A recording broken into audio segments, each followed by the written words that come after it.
Baik, pada pagi hari ini kita bersyukur saya akan sampaikan firman Tuhan.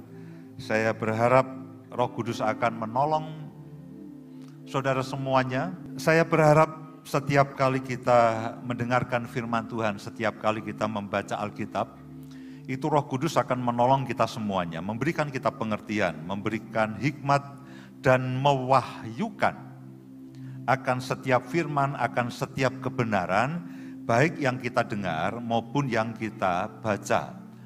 Karena sejujurnya bahwa firman Tuhan itu terlalu ajaib bagi kehidupan kita semuanya, dan firman Tuhan itu terlalu ajaib dibandingkan dengan semua akal kita yang terbatas ini. Nah, pagi hari ini saya akan lanjutkan akan apa yang sudah saya sampaikan 2 minggu terakhir, dan pagi hari ini saya akan lanjutkan mengenai Injil, saudaraku. Kalau minggu yang lalu saya sampaikan mengenai Injil adalah kekuatan Allah yang merupakan dasar yang kokoh dalam kehidupan kita.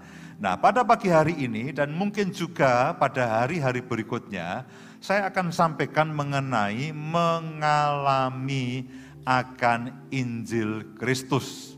Mengalami akan Injil Kristus. Kenapa, saudaraku? Karena kalau saudara perhatikan, kisah Yesus itu tertulis di dalam kitab Injil.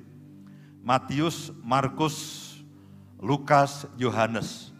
Dan kalau saudara perhatikan, lalu setelah itu kitab para rasul dan sebagainya, itu juga bicara mengenai sebetulnya adalah mengenai penjelasan dari semua Injil. Dan beberapa minggu yang lalu kita sudah belajar bahwa setelah orang Israel itu bergumul dengan Tauratnya, lalu Yesus itu memberikan kabar baik, yaitu Injil itu sendiri. Nah, kalau kita tidak mengerti mengenai kebenaran daripada Injil ini, mengenai apa yang Yesus sudah lakukan dalam kehidupan kita, itu perjalanan rohani kita akan sangat-sangat terganggu. Kalau kita tidak mengerti akan kebenaran daripada Injil itu, apa yang Yesus sudah lakukan dan sudah kerjakan dalam kehidupan kita. Kekristenan kita, kekristenan saya dan saudara, itu basicnya harus berdasarkan apa yang Yesus sudah lakukan dan sudah kerjakan dalam kehidupan kita, dan apa yang Yesus sudah berikan dalam kehidupan saudara dan saya. Karena itulah dalam perjanjian baru ada kalimat-kalimat yang mengatakan begini, di dalam Kristus, di dalam Kristus, di dalam Kristus, di dalam Kristus. Kamu sudah menerima semua berkat ini di dalam Kristus. Kamu sudah menerima kasih karunia ini di dalam Kristus. Saudara baca mengenai kepenuhan Kristus, kepenuhan kealahan. Itu artinya apa? Ketika saya dan saudara menerima Yesus Kristus sebagai Tuhan dan Juru Selamat, itu sebetulnya Yesus tidak hanya datang ke dalam kehidupan saudara itu dengan tangan kosong. Ada yang dia bawa ketika dia itu masuk dalam kehidupan saudara dan saya. Nah, disalib. Pada waktu dia disalib, dia menyelesaikan semua urusan yang menyangkut saudara dan saya. Dia menyelesaikan semua urusan yang menyangkut saudara dan saya, urusan dosa, urusan kutuk, urusan hidup yang lama, urusan masa lalu saudara, itu sudah diselesaikan di dalam karya salib itu. Karena itulah dia katakan sudah selesai. Karena itu dia katakan sudah selesai. Jadi ketika urusan di semua dalam kehidupan saudara yang menghambat saudara, itu dikatakan sudah selesai. Lalu saudara juga punya mendengar akan istilah lahir baru, hidup baru.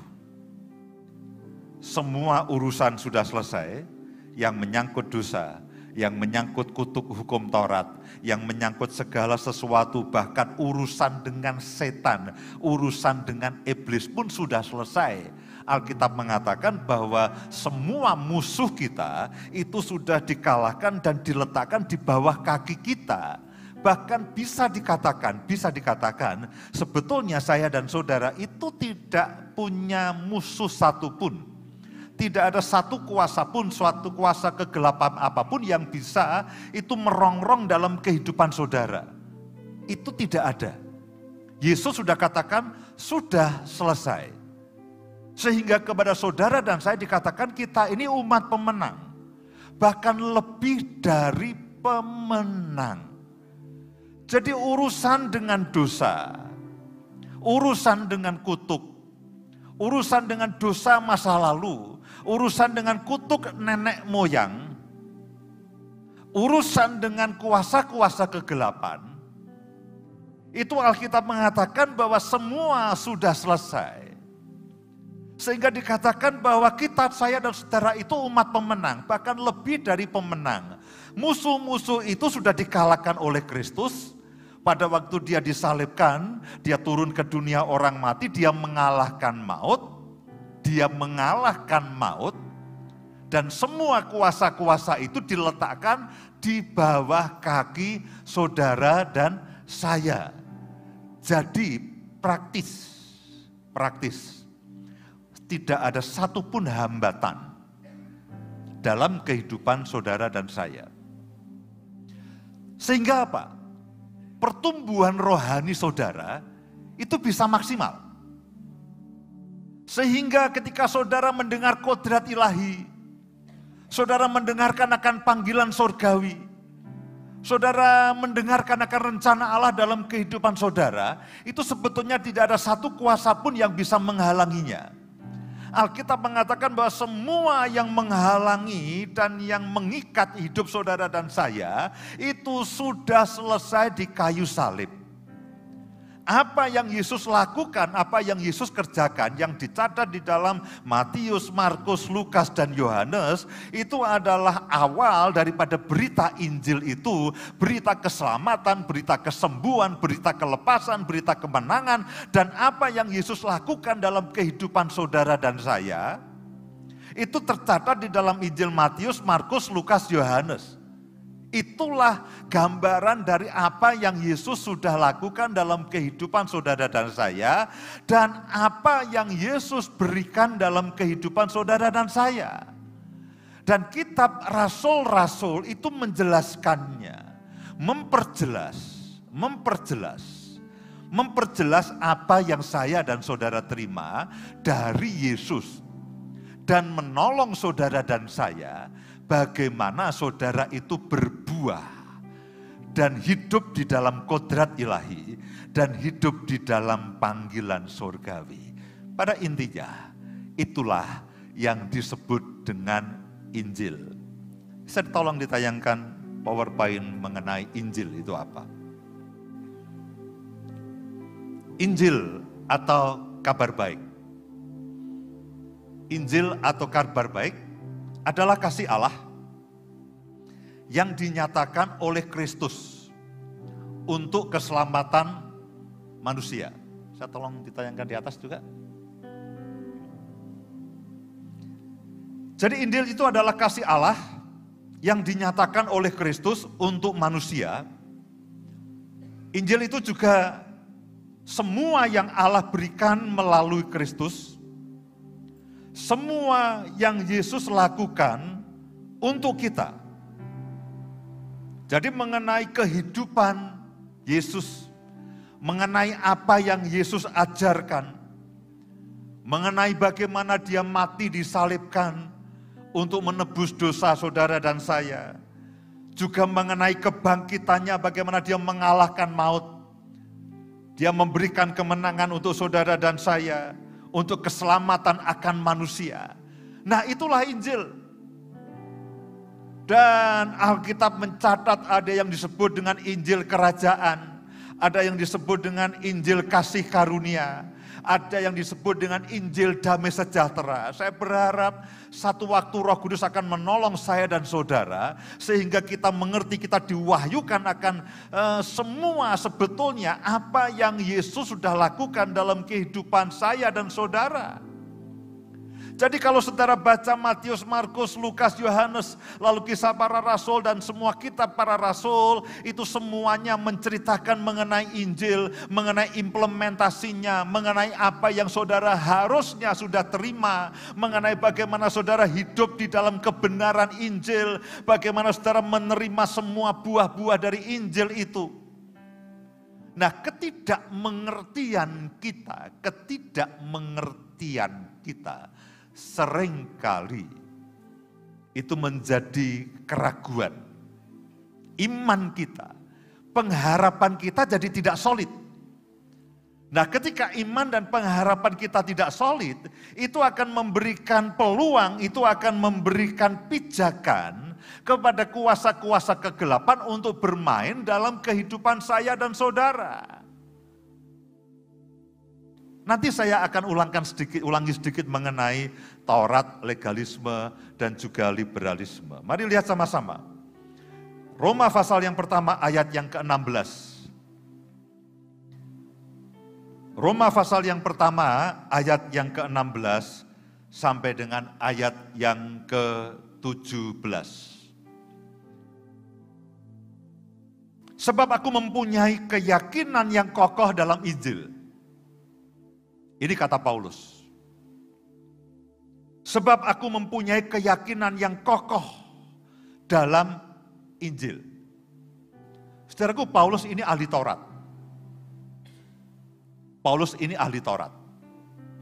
Di dalam ayat yang lain dikatakan bahwa sebagai orang Yahudi asli, bahkan dia ahli Taurat dari mazhab yang paling keras, sangat mengagungkan Taurat, sangat berpegang kepada Taurat.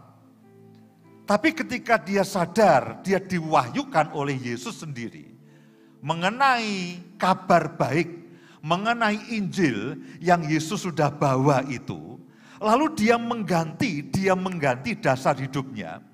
Kalau dulu dia mendasarkan kehidupannya berdasarkan Taurat, nanti kita akan Taurat dan turunannya itu disebut dengan legalisme, saudaraku, kehidupan yang legalistik. Nah, dikatakan bahwa aku mempunyai keyakinan yang kokoh dalam Injil, tidak ada yang lainnya. Dalam kitab Galatia dia marah. Karena orang-orang Galatia ini mudah sekali lalu berpindah dari Injil Kristus kepada Injil yang lain. Mereka tiba-tiba mengembangkan satu Injil yang ditambah dengan semua aturan-aturan yang ada di dalam Taurat termasuk sunat. Sehingga Paulus dikatakan dia marah, terkutuklah kalau ada seorang atau bahkan malaikat yang memberitakan Injil yang lain. Bukan Injil Kristus. Injil yang ditambahi dengan berbagai macam-macam peraturan sebagai syarat dan kondisinya. Dia marah.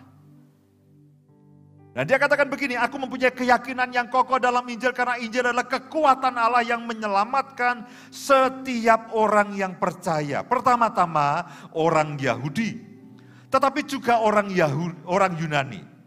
Sebab di dalamnya nyata kebenaran Allah yang bertolak dari iman dan memimpin kepada iman, seperti ada tertulis, orang benar akan hidup oleh iman. Jadi Paulus itu mendasarkan akan kehidupan kekristenannya hanya kepada Injil, saudaraku. Semalam saya berdiskusi dengan EL, karena dia juga akan sampaikan mengenai Injil. Dia katakan, Pak, ini harusnya sepanjang khotbah kita itu ya mengkhotbahkan tentang Injil. Tentang Injil dan tentang Kristus. Saya katakan, iya sih. Semakin saya pelajari, saya katakan, ya Tuhan. Ada begitu banyak yang kita belum mengerti. Dan semakin saya pelajari, saya katakan, ya Tuhan. Ada banyak jebakan-jebakan. Yang kalau kita tidak mengerti apa itu Injil kerajaan, Injil damai sejahtera, yang berpotensi akan menjebak kehidupan saya dan saudara, sehingga kita tidak akan bisa menerima sepenuh kepenuhan Allah, semua kepenuhan Kristus. Lalu mari sedikit kita kembali ke Galatia pasal yang kelima. Ayat yang pertama, saudaraku. Galatia pasal yang kelima, ayat yang pertama. Sebelum nanti kita akan Saya akan lanjutkan apa yang saya sudah sampaikan pada minggu yang lalu dan saya berharap saya bisa menyelesaikan akan sesi awal ini. Galatia pasal yang kelima ayat yang pertama. Supaya kita sungguh-sungguh merdeka, Kristus telah memerdekakan kita. Karena itu berdirilah teguh dan jangan mau lagi dikenakan kuk perhambaan. Kuk perhambaan. Kuk perhambaan ini adalah kuk perhambaan yang diberikan oleh para ahli-ahli Taurat pada waktu itu dengan mereka menerapkan lagi Taurat. Jadi Injil yang lain itu adalah Injil plus Taurat. Itu yang dimaksud di dalam kitab Galatia ini. Sesungguhnya aku Paulus berkata kepadamu, jikalau kamu menyunatkan dirimu. Nah ini adalah salah satu aturan yang ada di dalam hukum Taurat dan ada banyak aturan yang lainnya. Kristus sama sekali tidak akan berguna bagimu. Sekali lagi aku katakan pada setiap orang yang menyunatkan dirinya bahwa ia wajib melakukan seluruh hukum Taurat. Nah saudaraku repotnya begini. Begitu kita ini punya semangat Taurat, semangat legalistik, semangat legalisme. Jadi Injil harus diberi syarat dan kondisi. Itu kita tidak bisa main kecil-kecilan, itu tidak bisa. Alkitab mengatakan, kalau kamu main satu harus main semuanya. Kalau kamu menyunatkan dirimu sebagai salah satu persyaratan untuk menerima kabar baik daripada Tuhan, kamu harus melakukan semua aturan yang ada di dalam hukum Taurat, yang lebih daripada 600 aturan, dan yang Alkitab mencatat itu mustahil bisa dilakukan. Bahkan ahli Taurat itu hanya ahli tentang Taurat, yang Alkitab mengatakan kamu memberikan beban kepada orang-orang lain yang tidak kamu bisa tanggung.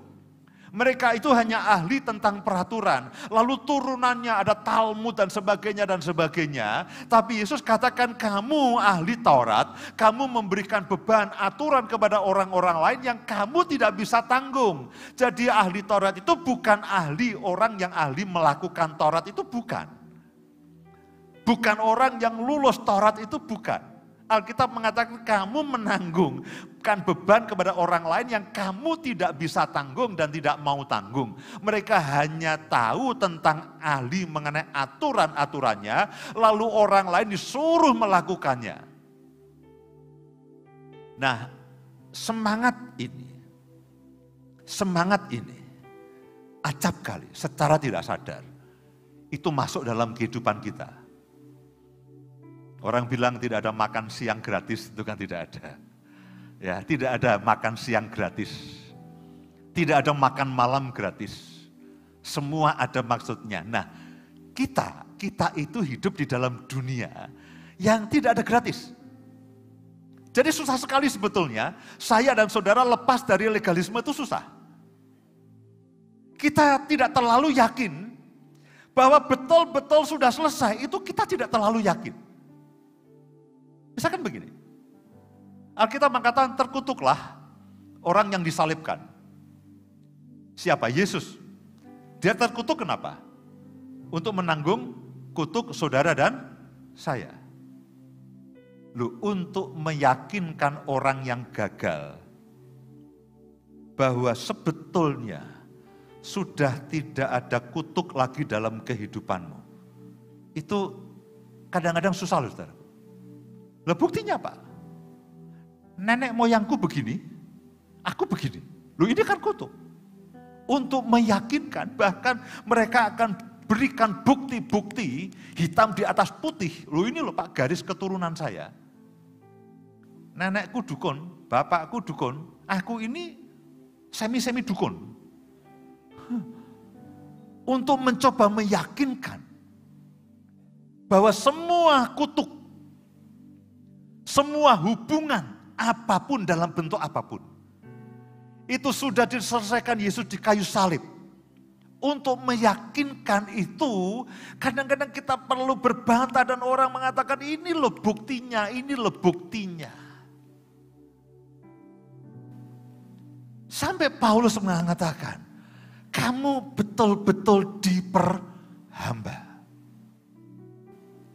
Dan kalau saudara dan saya mengikuti satu aturan dan satu tuntutan Taurat, itu Taurat tidak mengatakan terima kasih, cukup ya, itu tidak. Kamu melakukan yang satu, yang lain meri. Yang lain juga harus dilakukan. Jadi sebetulnya kita ini tidak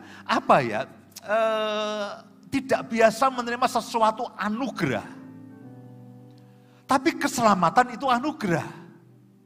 Hidup baru itu anugerah, itu kasih karunia. Semua Yesus lakukan di kayu salib, semua penebusan dosa, semua keselamatan, semua berkat itu adalah anugerah, itu adalah kasih karunia yang diberikan kepada saudara dan saya secara gratis. Meskipun saya dan saudara sebetulnya tidak layak menerimanya. Tapi karena ketidakyakinan kita, lalu orang mengatakan harus ditambah, harus ditambah. Pak, saya percaya itu anugerah. Tapi harus saya tambah dengan doa puasa 20 hari 20 malam. Loh, doa puasanya tidak salah saudaraku. Tapi kalau itu sebagai sebuah persyaratan, jadi Taurat. Pak, supaya saya diberkati, saya rajin memberikan persembahan. Memberikan persembahannya tidak salah. Tapi kalau itu saudara jadikan persyaratan, saudara terjebak kepada semangat spirit Taurat itu. Saudaraku, saudara diberkati, Abraham itu diberkati untuk menjadi berkat. Satu waktu saya akan bicara mengenai berkat dan persembahan. Saudara itu diberkati luar biasa. Saudara dipercayakan, saudara adalah pengelola. Tuhan memberikan roti, Tuhan memberikan benih. Roti itu saudara nikmati. Benih juga untuk saudara bisa membantu pekerjaan Tuhan, melakukan hal yang baik. Tuhan memberkati terlebih dahulu supaya saya dan saudara itu menjadi berkat. Nah, kalau dibalik, kamu harus rajin memberikan persembahan supaya kamu diberkati. Loh, itu semangat Taurat, meskipun itu baik. Meskipun sepertinya itu baik. Setiap kali saudara memberikan persembahan, saudara harus begini, Tuhan terima kasih. Engkau sudah memberkati aku. Aku akan memberikan persembahan untuk pekerjaanmu dan untuk segala sesuatunya dengan hati yang penuh dengan kerelaan, dengan hati yang penuh dengan ucapan syukur. Kenapa? Karena saudara dan saya sudah dipercayai dan saudara dan saya sudah diberkati.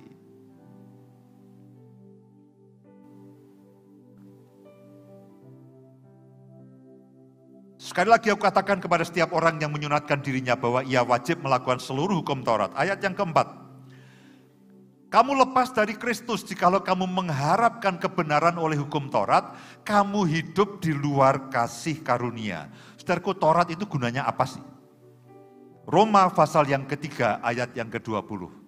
Roma pasal yang ketiga ayat yang ke-20. Sebab tidak ada seorang pun yang dapat dibenarkan di hadapan Allah oleh karena melakukan hukum Taurat. Karena justru oleh hukum Taurat orang mengenal dosa. Taurat atau peraturan itu untuk menunjukkan bahwa saya dan saudara itu adalah orang yang berdosa. Dan upah dosa adalah maut. Jadi Taurat itu tujuannya bukan untuk menyelamatkan. Taurat, aturan-aturan itu adalah untuk menunjukkan bahwa saya dan saudara itu berdosa. Kalau Injil, kabar baik, tujuannya menyelamatkan. Beda, Taurat tujuannya untuk menunjukkan bahwa kamu itu berdosa. Sekarang di jalan-jalan ada kamera pengawas untuk tilang elektronik, saudaraku. Jadi saudara satu waktu bisa saja mendapatkan surat cinta dari polisi lalu lintas, tiba-tiba saudara entah melanggar lampu merah, melanggar kecepatan, tidak pakai seatbelt dan sebagainya. Saudara dijepret dan ditunjukkan, ini foto saudara. Nah itulah Taurat. Kamu melanggar ini. melanggar marka jalan, kamu melanggar lampu merah, kamu melanggar kecepatan dan sebagainya. Nah, itulah Taurat, saudaraku.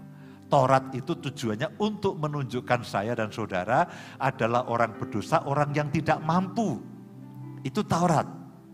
Karena itu Taurat tidak menyelamatkan. Tidak ada seorang pun yang dibenarkan karena melakukan hukum Taurat. Tetapi kalau Injil itu adalah menyelamatkan dari dosa dan dari akibat dosa. Nah berikutnya, saudara perhatikan akan semangat ini, perhatikan akan spirit ini, semangat atau spirit legalisme. Saya tolong tayangkan yang legalisme. Nah saudara perhatikan, legalisme begini, menekankan moralisme dan perbuatan baik atau Taurat. Aliran legalisme ini mengabaikan anugerah Allah yang cuma-cuma, yang dikaruniakan kepada saudara dan saya, mengabaikan akan kasih karunia yang dianugerahkan dalam kehidupan saudara dan saya. Fokusnya adalah kepada moral dan melakukan sesuatu sebagai sebuah persyaratan, bukan melakukan sesuatu sebagai buah dan tanggung jawab. Saya berkali-kali katakan begini, perbuatan baik itu bukan, keselamatan itu bukan dikarenakan perbuatan baik. Perbuatan baik itu tidak menambah keselamatan saudara, tidak membuat keselamatan saudara lebih mantap, itu tidak ada. Perbuatan baik itu tidak menyebabkan saudara selamat. Keselamatan hanya kalau saudara menerima Yesus sebagai Tuhan dan Juru Selamat, menerima penebusan dari Kristus. Nah, perbuatan baik itu adalah akibat dari saudara diselamatkan. Sama dengan saudara dikuduskan. Karena saudara sudah dikuduskan, saudara belajar hidup kudus. Bukan saudara berusaha untuk kudus supaya diselamatkan, itu tidak. Keselamatan inilah yang membuat saudara dibenarkan, saudara dikuduskan, saudara dianugerahi dengan segala sesuatunya. Nah, kalau legalisme atau Taurat, semuanya yang saudara lakukan itu merupakan syarat dan kondisi. Kalau di dalam Injil, semua hal yang baik yang harus saudara lakukan itu merupakan hasil dari buah. Itu merupakan tanggung jawab saudara dan saya.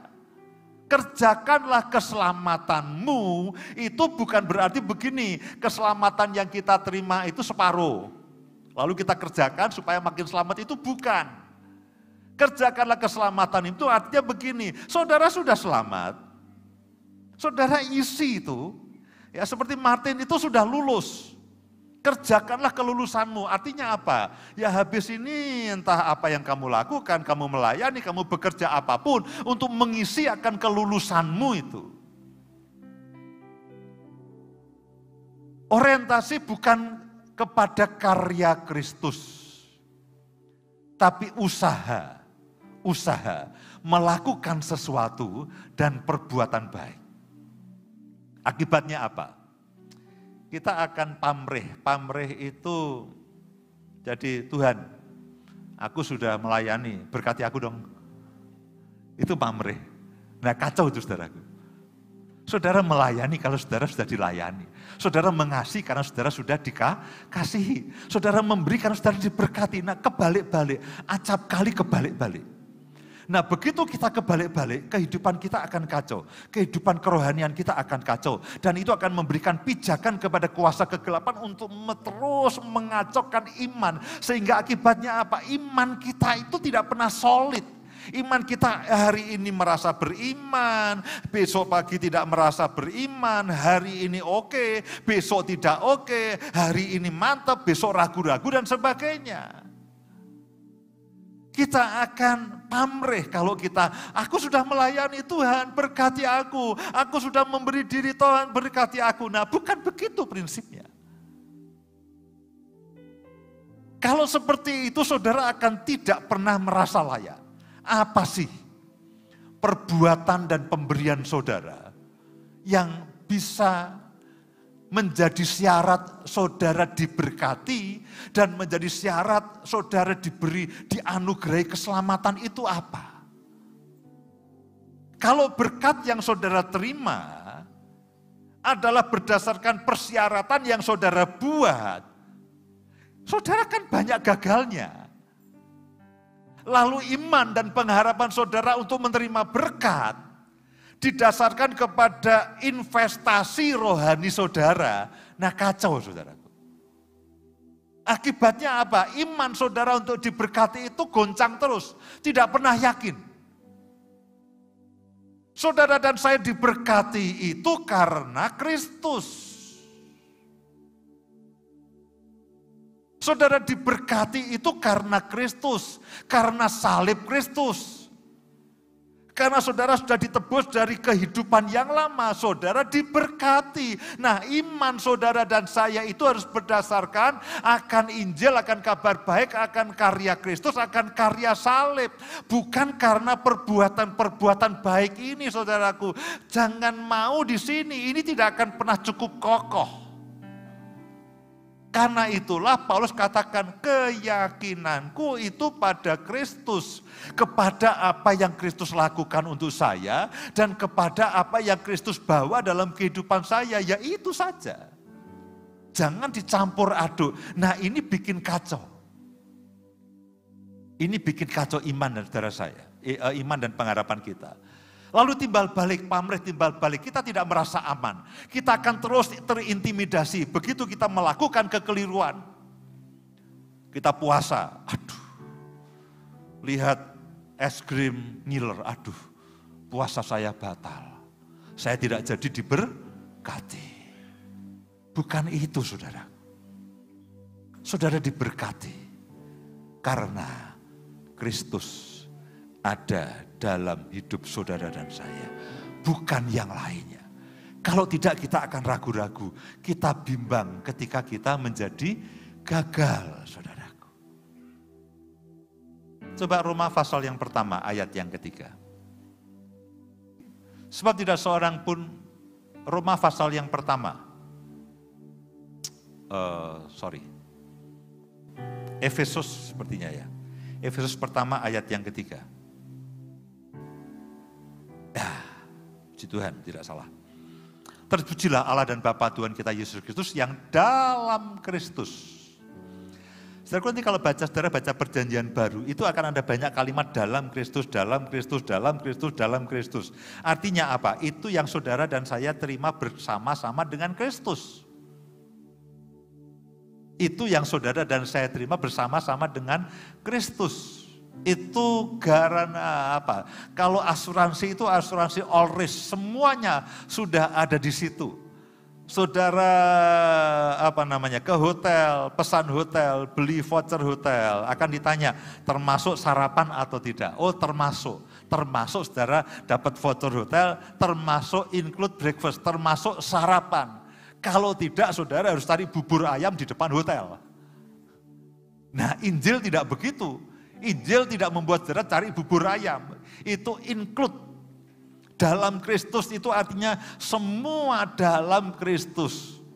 Dalam Kristus telah mengaruniakan. Nah ini yang orang tidak percaya. Karena mengaruniakan itu artinya diberikan kepada saudara dan saya. Meskipun saya dan saudara tidak layak menerimanya. Itu dikaruniakan kepada kita segala berkat rohani dalam surga. Saudara dan saya adalah ahli waris kerajaan surga. Dan ketika saudara adalah ahli waris kerajaan surga karena saudara adalah anak-anak Tuhan, sejak saudara terima Yesus sebagai Tuhan dan Juru Selamat, saudara adalah anak-anak Tuhan, lalu Roh Kudus turun dalam kehidupan saudara dan saya. Roh Kudus ini yang menolong saya dan saudara memanggil ya Aba, ya Bapa. Dan karena saudara adalah seorang anak, saudara adalah ahli waris. Saudara adalah ahli waris terhadap semua yang Tuhan sediakan untuk saudara dan saya. Nah inilah Injil saudaraku. Inilah Injil. Nah dari sisi yang lainnya kalau ini Injil, ini masa lalunya ini Taurat dan legalisme. Ada sisi yang lain yang disebut dengan orang sebut liberalisme lah. Membolehkan semuanya, tolong ditayangkan. Liberalisme. Nah, ini adalah penganut anugerah yang kebablasan. Penganut anugerah yang berlebihan, menyia-nyiakan, menganggap rendah dan murah kasih karunia. Kita ditebus kok. Penebusan itu selalu ada, darahnya itu selalu tercurah untuk kita. Nek ngono ya dosa tidak apa-apa.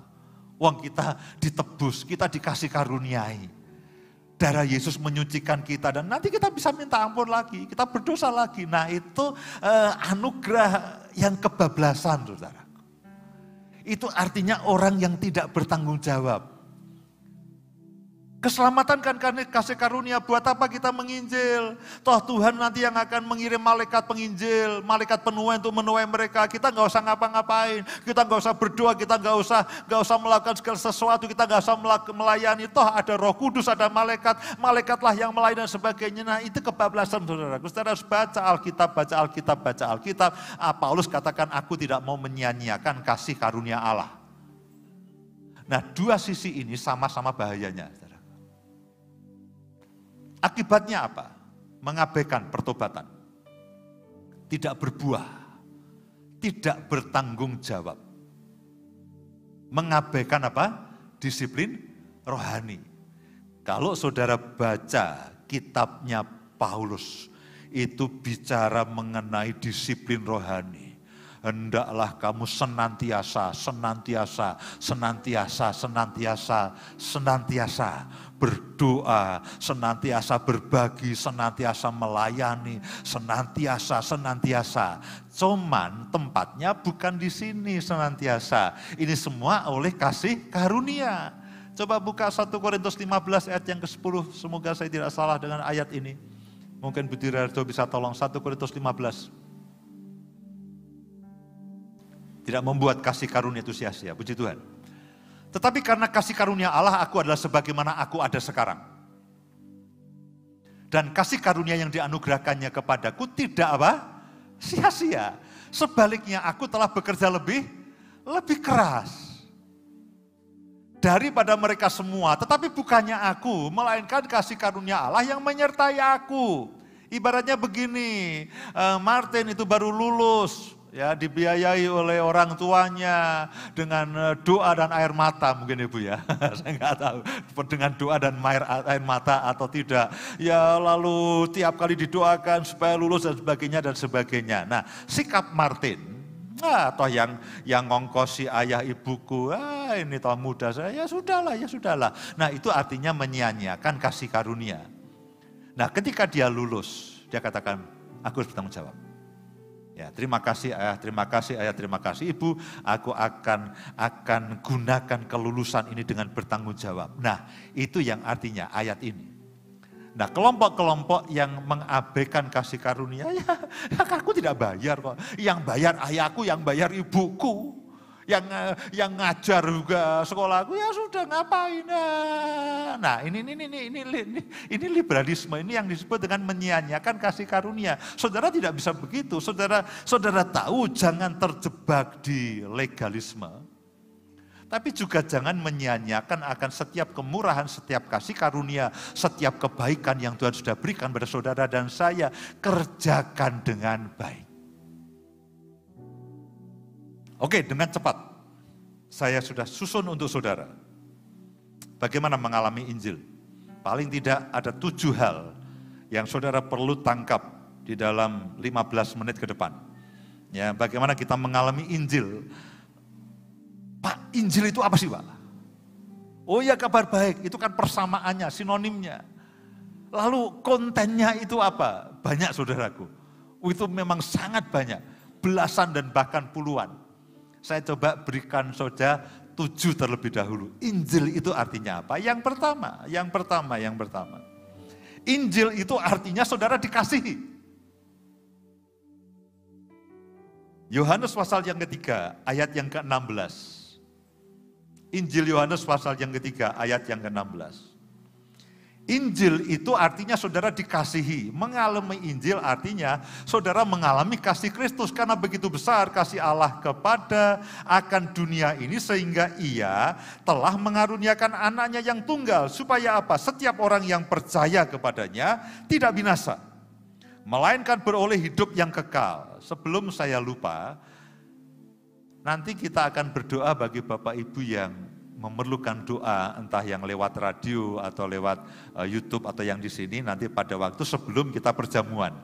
Sebelum saya lupa, karena selalu ada banyak yang menunggu momen-momen kita berdoa bersama-sama. Ya, jangan khawatir. Ya, bahkan sementara saudara mendengarkan firman Tuhan, saya berharap Roh Kudus juga menolong saya dan saudara, dan nanti sebelum kita bersama-sama perjamuan kudus, kita akan berdoa untuk semua Bapak, Ibu, dan saudara sekalian yang sedang ada dalam pergumulan. Mari kita selesaikan dulu ini. Karena begitu besar kasih Allah kepada dunia ini, sehingga Ia telah mengaruniakan anaknya yang tunggal, supaya setiap orang yang percaya kepadanya tidak binasa, melainkan beroleh hidup yang kekal.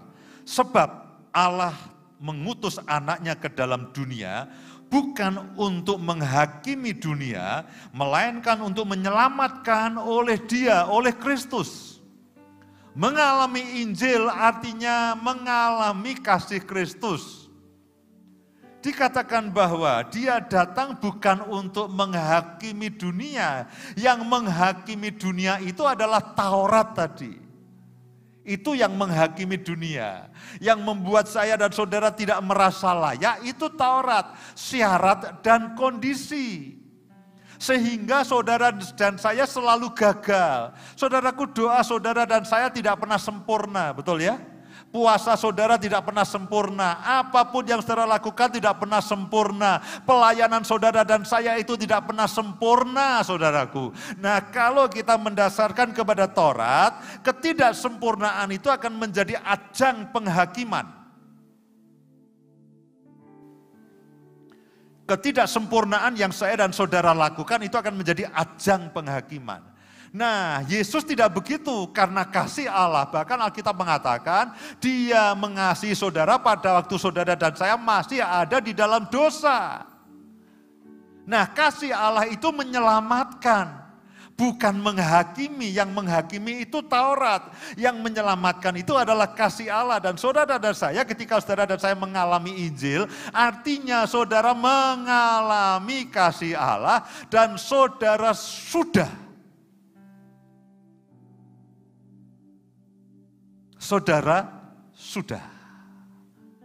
ketika saudara menjadi percaya, saudara sudah mengalami kasih Allah. Yesus mati bagi saudara. Karena demikianlah Allah mengasihi. Demikianlah Allah mengasihi. Efesus 3 ayat yang ke-18. Efesus pasal yang ketiga ayat yang ke-18. Ini salah satu keprihatinan Paulus. Aku berdoa supaya kamu bersama-sama dengan segala orang kudus dapat memahami betapa lebarnya dan panjangnya dan tingginya dan dalamnya kasih Kristus itu, dan dapat mengenal kasih itu. Dapat mengenal di sini artinya adalah mengenal dengan melayani, dengan mengalami. Bukan mengenal hanya karena dengar dari orang. Mengenal di sini artinya adalah mengenal dengan mengalami. Dapat mengenal kasih itu sekalipun ia melampaui segala pengetahuan. Memang kasih Allah itu melampaui segala pengetahuan. Karunia Allah itu melampaui segala akal manusia. Yang masuk akal itu adalah Taurat. Itu yang berlaku logis. Itu yang biasa kita lakukan. Rajin pangkal, hemat pangkal kaya. Rajin pangkal pandai. Nah, itu yang lebih masuk akal. Tapi ini tidak masuk akal. Bukan, yang masuk akal begini. Kalau kamu baik, kamu melayani, kamu rajin memberikan persembahan, kamu akan dikasih Tuhan. Make sense, masuk akal. Itu sama dengan pepatah rajin pangkal pandai, ya, hemat pangkal kaya. Kok kebalik-balik ya? Mungkin karena sudah terlalu banyak hidup dalam kasih karunia, jadi hukum ini sudah agak lupa, saudaraku. Ya, rajin pangkal pandai, hemat pangkal kaya, rajin pelayanan dikasihi Tuhan, memberikan persembahan dikasih Tuhan. Nah, ini masuk akal. Yang didoakan Paulus itu tidak masuk akal, melampaui segala logika manusia. Bagaimana mungkin Paulus sedang ingin menganiaya jemaat, tiba-tiba dijumpai Yesus, dijadikan rasul bagi jemaat. Nah, ini tidak masuk akal. Ini tidak masuk akal. Inilah kasih karunia, inilah anugerah itu. Dapat mengenal kasih itu sekalipun yang melampaui segala pengetahuan. Aku berdoa supaya kamu dipenuhi di dalam seluruh kepenuhan Allah. Bagi Dialah yang dapat melakukan jauh lebih banyak daripada yang kita doakan atau pikirkan. Seperti yang ternyata dari kuasa yang bekerja di dalam kita. Saudaraku, doa kita tidak pernah sempurna. Karena itulah Tuhan melakukan melebihi doa saudara. Bahkan dikatakan Roh Kudus itu siang malam berdoa untuk saudara dengan pokok doa seperti yang Bapa inginkan. Nah, itulah kasih karunia, itulah kabar baik, itulah Injil, saudaraku. Nah, saudara hidup di sini. Betapa melegakannya, betapa menyenangkannya, betapa menggairahkannya. Karena saudara hidup di bagian ini, saudaraku. Tidak hidup di sini, kalau hidup di sini, aduh itu mengerikan, saudaraku. Itu mengerikan sekali. Saudara tidak terbayangkan. Bacalah kitab Imamat, Bilangan, Ulangan, bacalah. Bacalah dan cobalah ikuti satu persatu. 2 bulan lagi ketemu saya, bersaksilah. Yang kedua, saudaraku. Yang kedua, mengalami Injil artinya apa? Mengalami penebusan. Mengalami penebusan. Roma 3 ayat 23 dan 24. Karena semua orang telah berbuat dosa dan telah kehilangan kemuliaan Allah. Itu faktanya. Itu faktanya begitu, karena semua orang telah berbuat dosa dan telah kehilangan kemuliaan Allah. Dan oleh kasih karunia,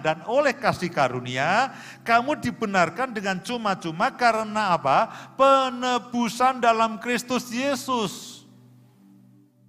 Penebusan di dalam Kristus Yesus. Penebusan itu artinya apa? Ketika saudara seorang budak, ya pengertiannya, seorang budak itu kalau orang ingin membebaskan budak itu, dia harus mengganti rugi dengan membayar sejumlah uang supaya bebas itu budak, ditebus. Ditebus. Kalau saudara pernah menggadaikan barang di pegadaian, untuk saudara bisa mendapatkan barang itu ditebus. Nah, Yesus sudah menebus saya dan saudara. Dari apa? Dari semua dosa. Dari semua hukuman dosa. Karena Alkitab juga mengatakan bahwa upah dosa itu maut. Roma 6 ayat yang ke-23. Roma 6 ayat yang ke-23. Sebab upah dosa ialah apa? Maut, tetapi karunia Allah ialah hidup yang kekal dalam Kristus Yesus Tuhan kita. Inilah Injil, inilah kabar baik. Saudara dan saya telah mengalami itu. Puji Tuhan, saudara telah dikasih, saudara telah ditebus. Dengan apa? Darah yang mahal itulah. Bukan darah domba, bukan darah lembu jantan, tapi dengan darah Yesus sendiri. Galatia pasal yang ketiga ayat yang ke-13.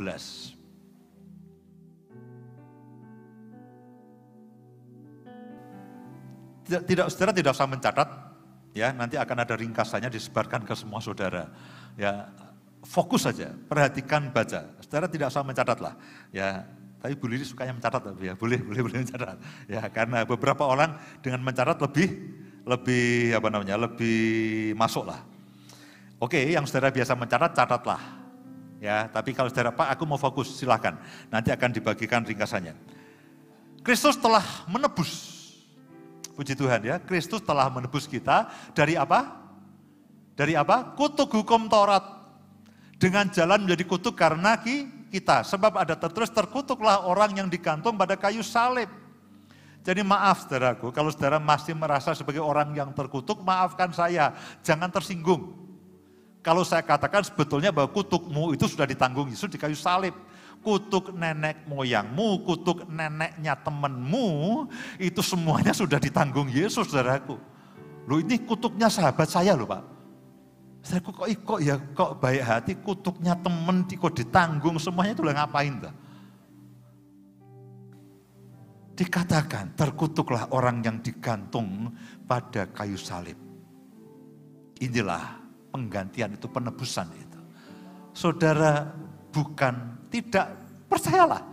Loh Pak, tapi ini begini. Nah itulah, begitu saudara punya keyakinan itu, ya terjadilah sesuai dengan keyakinan. Tolong Pak, doakan saya supaya lepas dari kutuk. Oke, kadang-kadang 1-2 orang mungkin tidak cukup imannya untuk melepaskan diri dari kutuknya sendiri yang sebetulnya sudah ditanggung Yesus di kayu salib 2000 tahun yang lalu. Oke, mungkin perlu teman spesialis pelepas kutuk. Oke lah, doakan aku lah. Oke, habis doakan jangan diambil lagi ya. Habis doakan ambil lagi, datang pada hamba Tuhan lagi, Pak kemarin doanya kurang manjur. Doakan, saudara itu saudara menyanyiakan kebenaran ini saudara. Dengan ayat ini, semua urusan masa lalu saudara itu selesai. Selesai. Selesai.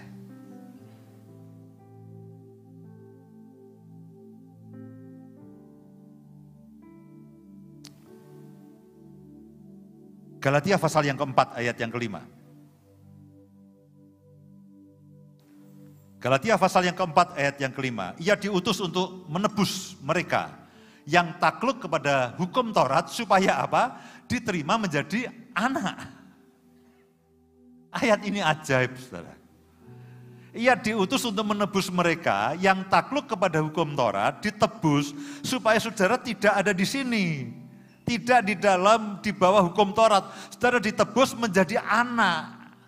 Nah kalau sudah anak tidak ada urusannya dengan hukum Taurat saudaraku. Dan karena kamu adalah anak, ayat yang ke-6. Dan karena kamu adalah anak maka Allah telah menyuruh roh anaknya ke dalam hati kita yang berseru ya Aba, ya Bapa. Jadi kamu bukan lagi hamba melainkan anak. Ayat yang ke-7. Jadi kamu bukan lagi hamba melainkan anak. Jikalau kamu anak maka kamu juga adalah apa? Ahli-ahli waris oleh Allah. Yang ketiga, saudara mengalami pengampunan. Efesus pasal yang pertama ayat yang ke-5. Nanti saudara renungkan ya di rumah ya, renungkan di rumah.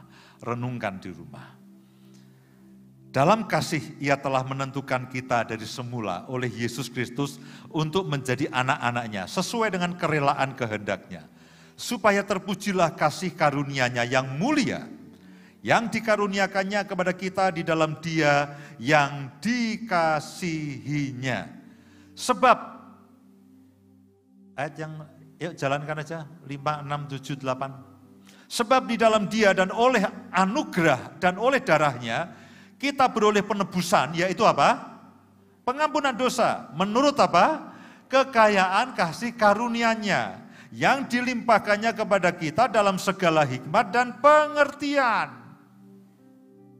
Saudara sudah ditebus, saudara sudah diampuni, itulah kabar baik yang daripada Tuhan.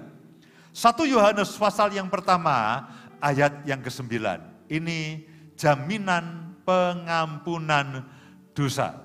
Jika kita mengaku dosa kita, maka Ia adalah setia dan adil, sehingga Ia akan mengampuni segala dosa kita dan menyucikan kita dari segala apa?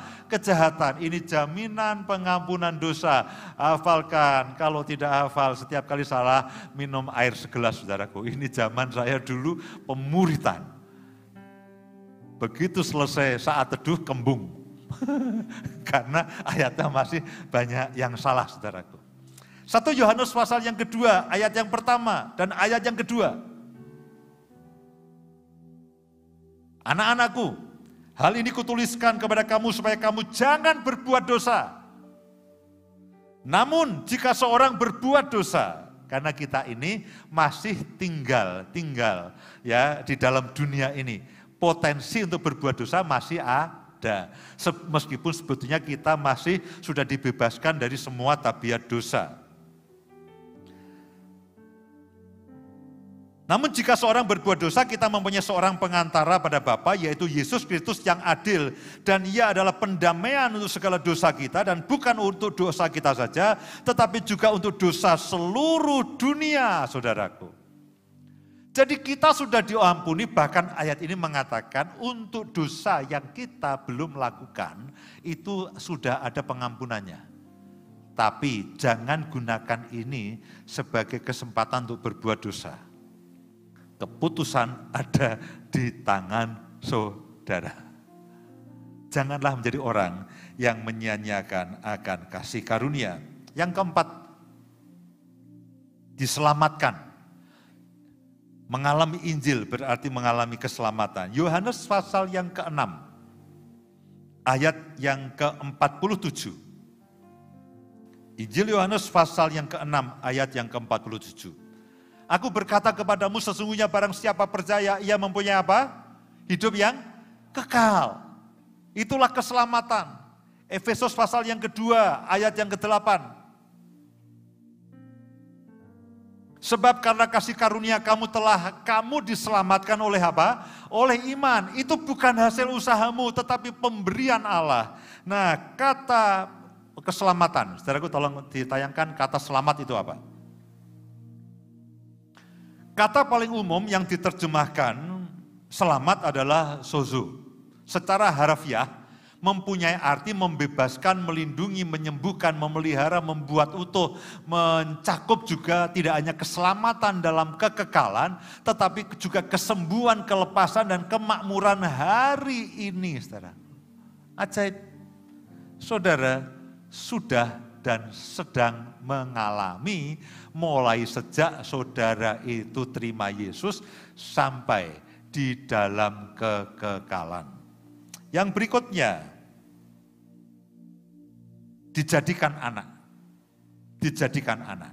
Kabar baik itu artinya dijadikan anak. Tadi kita sudah baca. Ya. Kalau kita anak artinya apa? Ahli waris.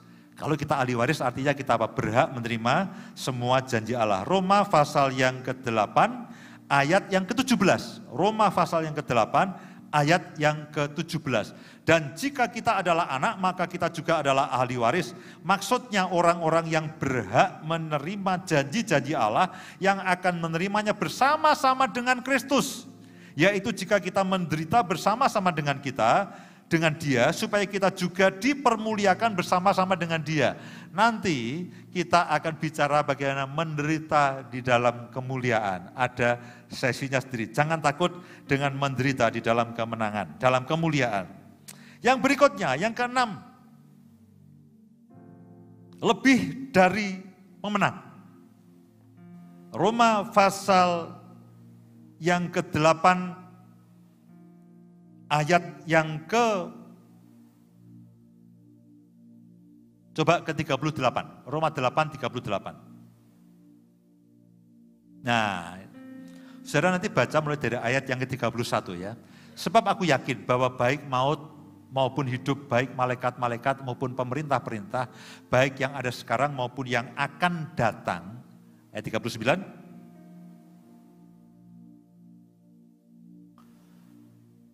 Atau kuasa-kuasa baik yang di atas maupun yang di bawah, ataupun suatu makhluk lain tidak akan dapat memisahkan kita dari kasih Allah yang ada dalam Kristus Yesus Tuhan kita.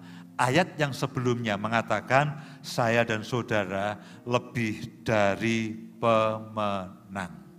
Yang terakhir, disatukan saudaraku. Untuk itulah kita ada di dalam perjamuan, disatukan dengan Kristus. Disatukan dengan Kristus. Dipersekutukan dengan Kristus.